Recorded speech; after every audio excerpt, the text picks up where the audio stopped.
On the way to the library, would you deliver this note to Miss Hoffman in room 105? Oh, and would you return these, please? All right.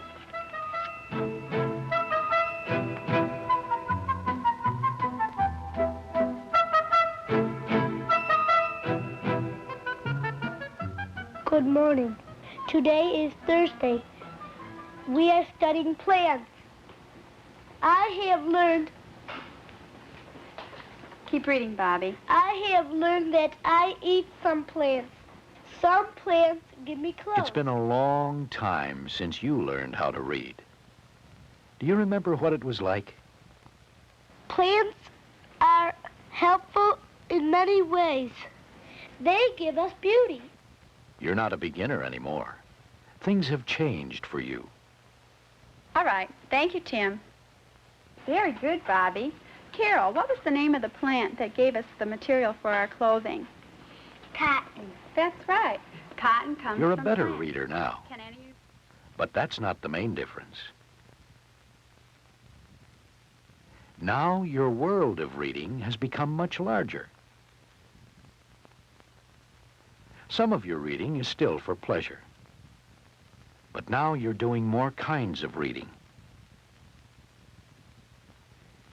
You read history, science, geography, and arithmetic to understand these subjects in school. In arithmetic, there are many word problems that you have to read. You have to read to find special information in encyclopedias, dictionaries, atlases, library card files. And all this is just part of your growth in reading. You must also polish and expand your old reading skills and build new ones if they're needed. The job of this film is to help you know what is expected of a good reader.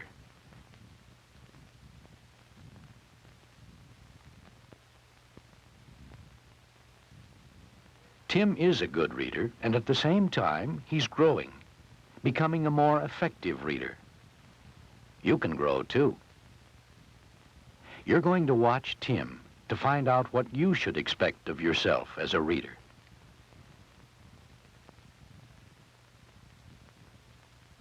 This assignment was the reason Tim went to the library. Read it.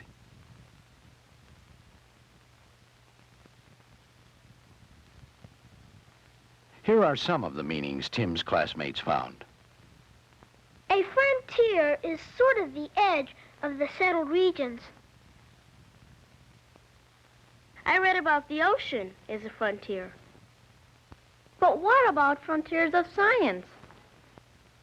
For Tim, one part of good reading is paying attention to word meanings. And one way to do that is to watch carefully for new meanings of familiar words. Tim, did you find any other use of the word frontier in the library? Well, this book I found has a chapter about frontier research in science. Good. What's your understanding of that use of frontier? Well, frontier research probably means a new kind of research. What makes you think that? The way it's used. There's a need for frontier research. Not simply research in new directions, but research that employs new techniques, unexplored methods, and attitudes. Tim can often get the meaning of a word from the way it's used, from the context. Knowing how to use context clues is especially important when a familiar word is not being used in a familiar way. For instance, take this word. Fix is usually used to mean to repair something that's broken. As in this simple sentence, please fix the clock.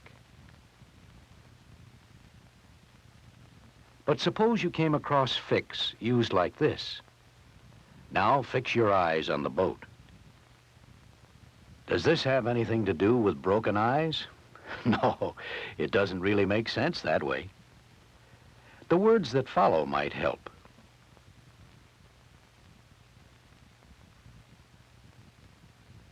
Fix your eyes on the boat seems to mean hold your eyes steadily on the boat.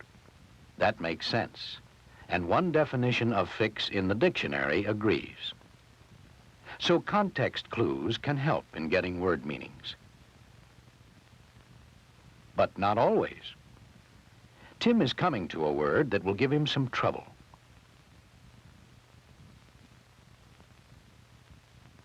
Unarguable. Tim can't remember seeing this word before. How is it used? The context doesn't help much. But as a good reader, Tim has other skills he can put to work. He looks for parts of the word that look familiar. Un is a prefix. Tim knows it can mean not. This part looks like the word argue. And this is a suffix that means what it says, able. And what does it all seem to mean? Unarguable, not able to be argued. Something you can't argue about. Something that seems to be true. Does that make sense in the context? The unarguable answer, the answer that seems to be true, is that research must go on. Yes, that meaning does make sense. So you see, for Tim, reading is paying attention to word meanings. Each word meaning gives one small idea. Taken all together, many word meanings add up to big ideas. Getting the big ideas is another important reading skill. Let's see what that means. Think of the pieces of a jigsaw puzzle. Each piece by itself is like a little picture. When you put all the pieces together, you get the big picture.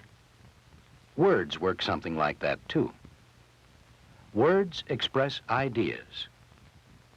And many ideas can give you a big idea. Let's see how it might work with the ideas in this paragraph. Ron's bed was unmade, his pajamas thrown across it.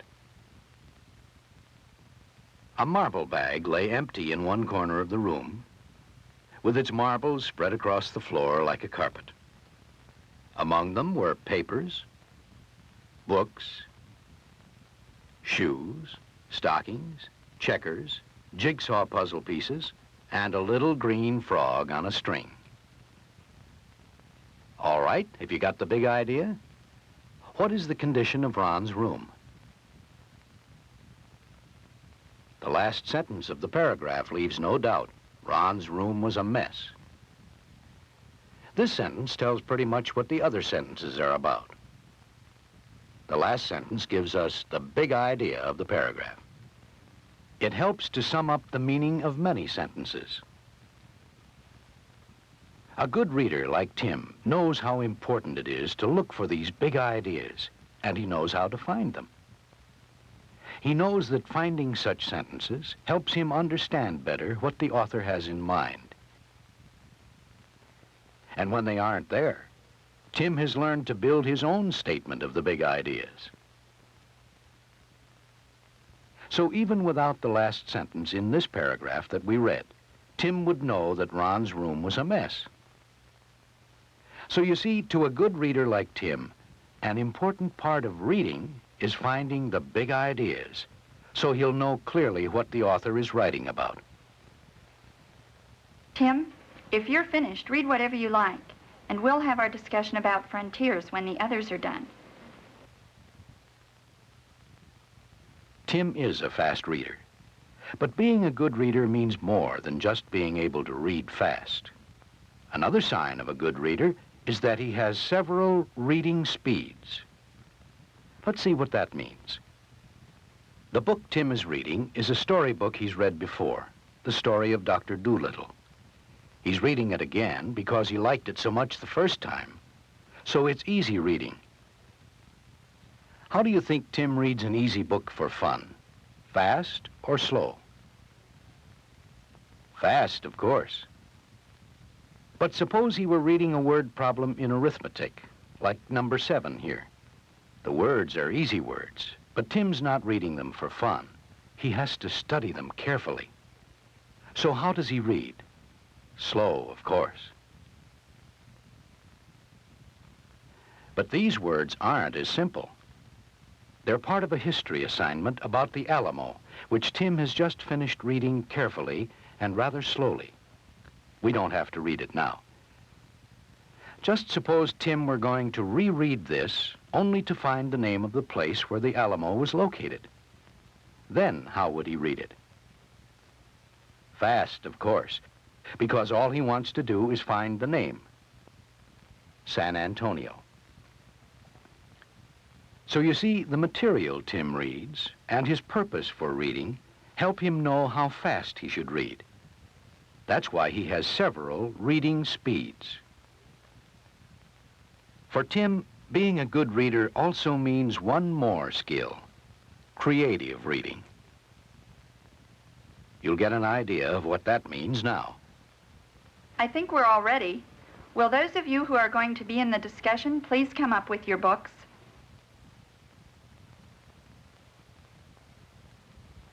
Much of reading is getting ideas and information from an author.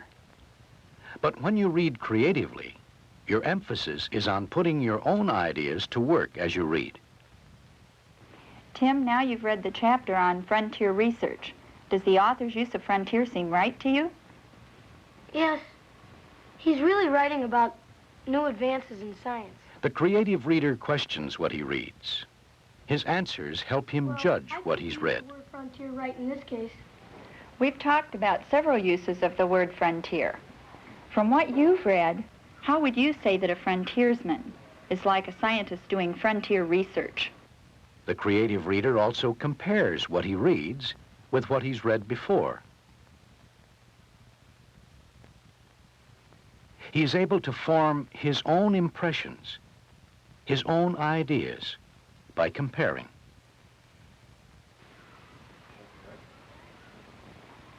Well, a frontiersman goes into places where nobody's been before.